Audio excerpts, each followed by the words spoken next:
All right, let's dive into ADP 319, Fires in Unified Land Operations. Really digging into how the Army sees fires dominating across all domains. Not just your average artillery doctrine, huh? This is Mm, next level stuff. absolutely. Warfare's evolving, and fires is evolving with it. Before we go full multi-domain, though, let's back up a bit. Sure. The whole warfighting functions concept.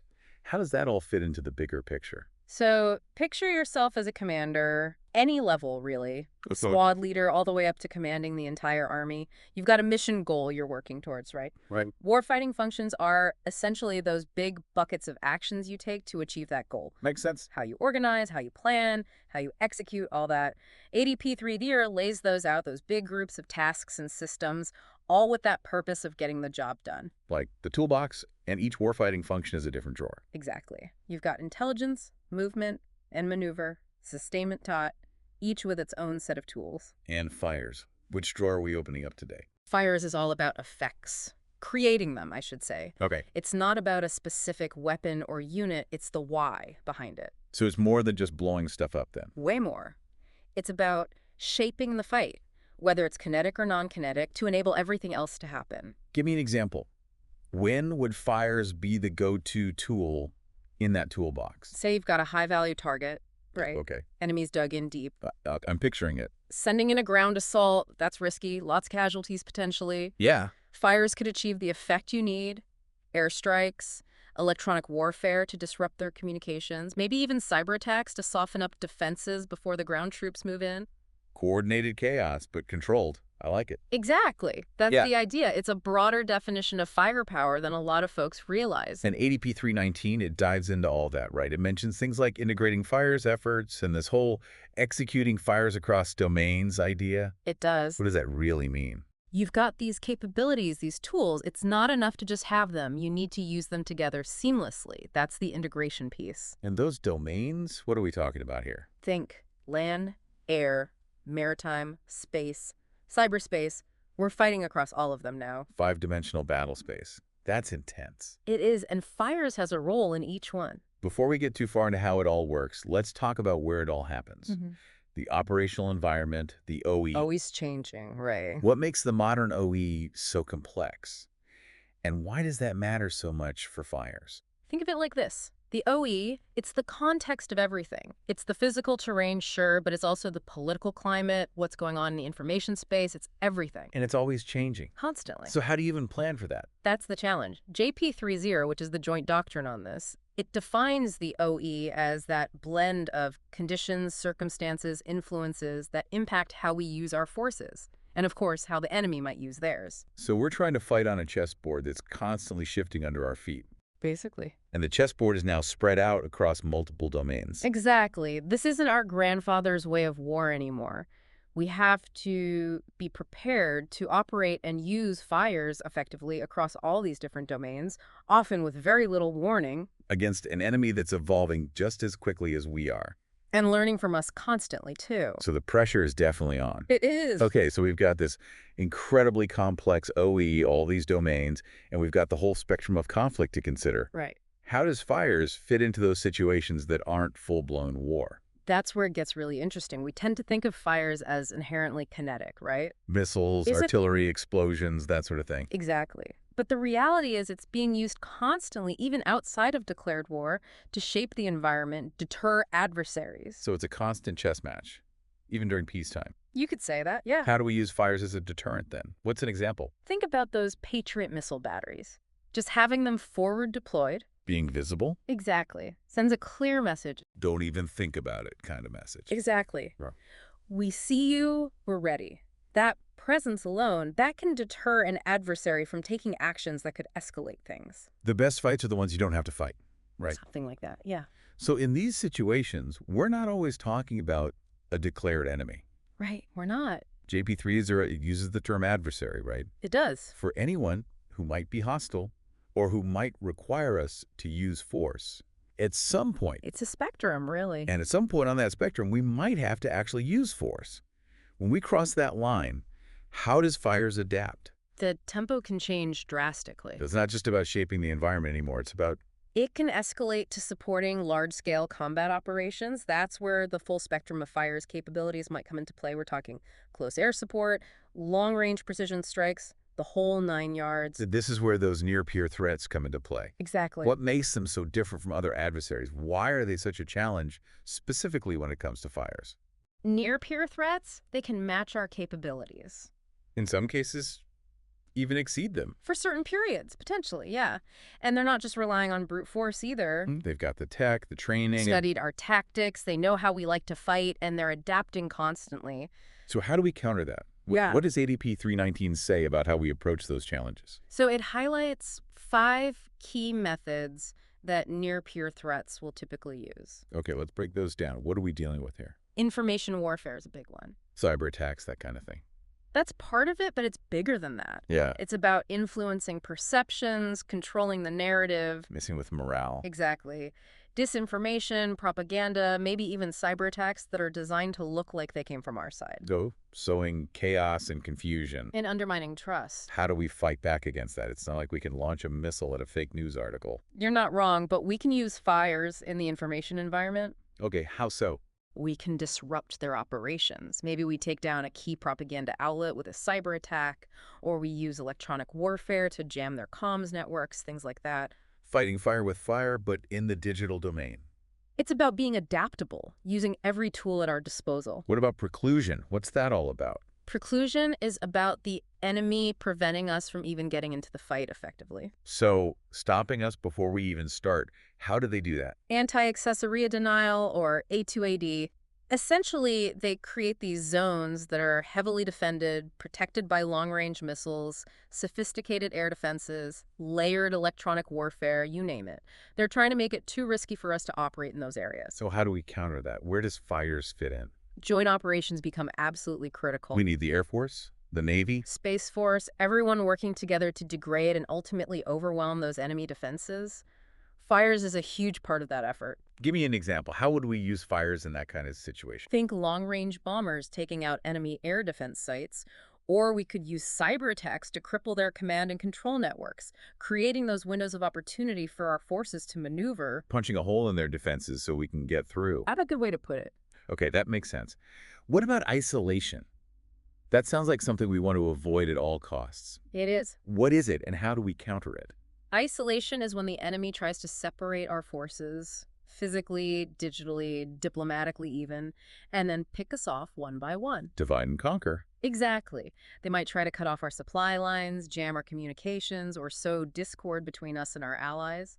Anything to prevent us from presenting a united front. So it's as much about breaking down our cohesion as it is about physical separation. Absolutely. How do we use fires to counter that then?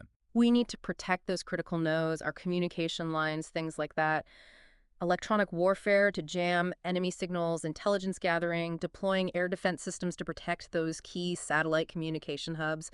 Maybe even using cyber attacks to disrupt their ability to launch those attacks in the first place? It's about resilience, being able to take a punch and keep going. Exactly. Redundancy, too. Multiple ways to communicate, multiple ways to get supplies through. So if one system goes down, we've got backups. Okay, on to sanctuary. That sounds almost pleasant. It's not, trust me. What's the reality there? Sanctuary is when the enemy exploits physical or political boundaries to put themselves out of our reach, temporarily at least. So using those boundaries as shields. Exactly. Operating from within a neighboring country that we're not at war with, setting up shop in densely populated urban areas, or even using things like hospitals or religious sites as shields, knowing we're hesitant to strike those locations. They don't play by the same rules. So how do we even target an enemy that has effectively made themselves off limits?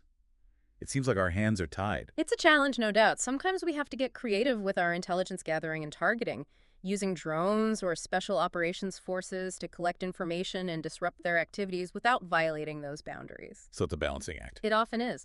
Sometimes it might involve diplomatic pressure on the countries or organizations that are providing that sanctuary. Military and diplomacy have to work hand in hand. More and more these days, it seems. Okay, last but not least, we've got systems warfare.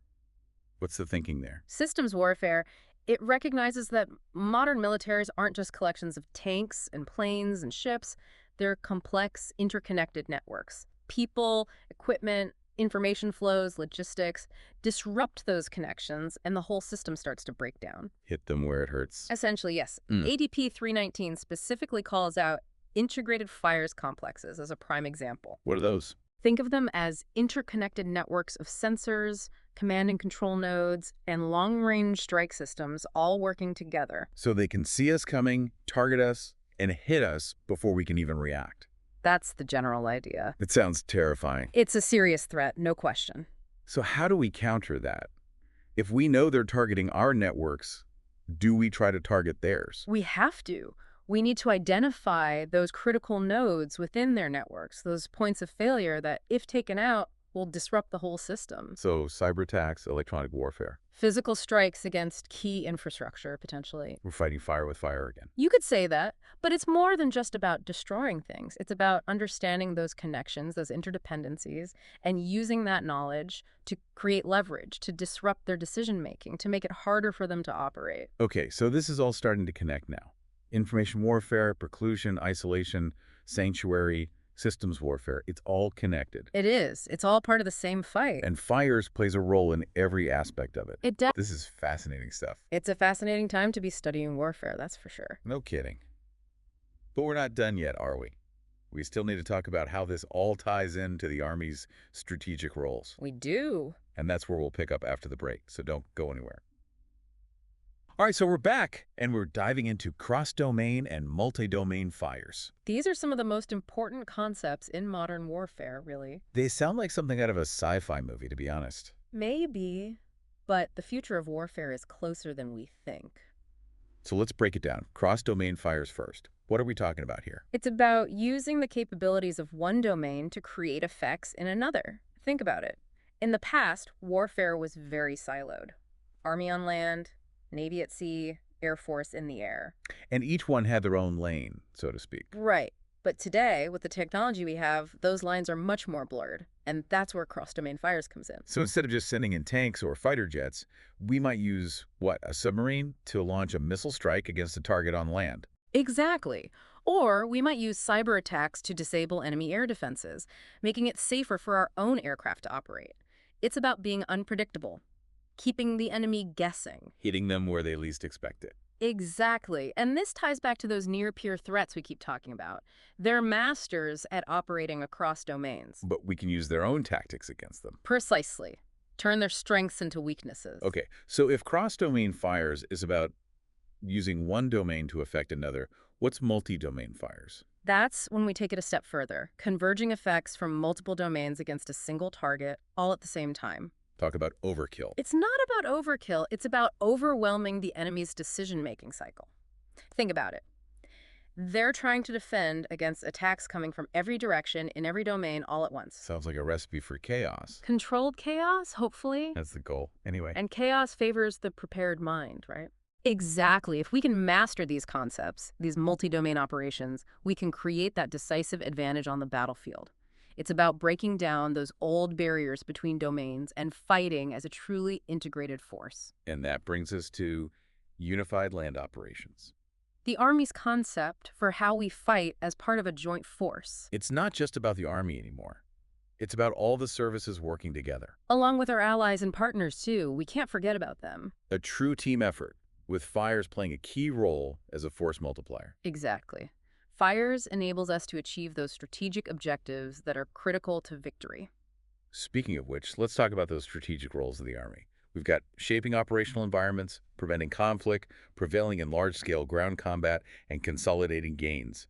4 very different missions, but fires has a role to play in each one. Absolutely, and they're not always as separate as we might think. They all kind of flow together, you know? Give me an example. How do we shape the operational environment, and how does fires fit into that? Shaping. It starts well before we ever deploy. Every time we train with our allies, every time we provide military assistance to a partner nation, every time we develop a new technology or refine our doctrine, we're shaping the operational environment. So it's about being proactive, setting the conditions for success before a crisis even arises. Exactly. And fires is a big part of that. Think about security cooperation activities, for example. We might deploy Patriot missile batteries to a partner nation that's facing a threat from a hostile neighbor. Showing our support, deterring aggression. Exactly. And that presence, that capability, it sends a message not just to the potential adversary, but to our allies as well. It reassures them, strengthens those bonds of trust. So it's as much about diplomacy as it is about military might. Often it is, yeah. It's about using all the tools at our disposal to achieve our objectives. Okay, so shaping is about setting the stage. What about preventing conflict? How does fires fit into that? Deterrence, that's the name of the game here. A credible and visible fires capability is one of the best deterrents we have. If a potential adversary knows that we can and will respond to aggression with overwhelming force, they're less likely to make a move in the first place. Like that old saying, speak softly, but carry a big stick. Exactly. And in this case, fires is that big stick. But what happens when deterrence fails? When we do have to fight, how does fires contribute to large-scale combat operations? In a major conflict, fires is going to be critical for supporting maneuver, disrupting enemy movements, and ultimately achieving decisive victory. Think back to our discussion of multi-domain fires. We're talking about coordinating strikes from all domains, air, land, sea, space, cyberspace, all synchronized and converging on the enemy from multiple directions at once. Overwhelming them, disrupting their ability to respond effectively. Exactly. We want to create that fog of war, but for them, not for us. We want to be the ones who are dictating the tempo, controlling the narrative of the fight. And once we've achieved victory, how does fire support the consolidation of gains? That's the phase where we transition from major combat operations to a more stable environment. And it's not always a clear-cut transition either.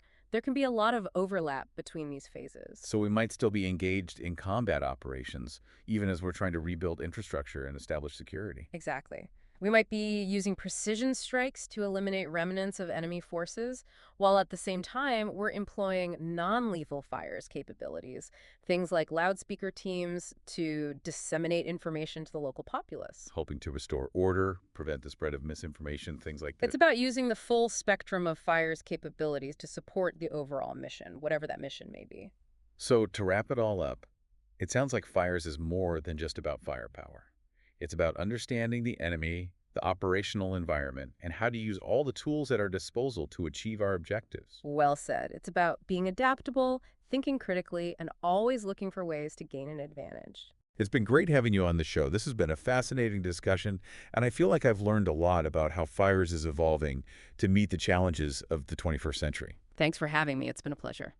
And to our listeners, thank you for joining us on this deep dive into ADP 319, Fires in Unified Land Operations. Until next time, stay safe and stay ready.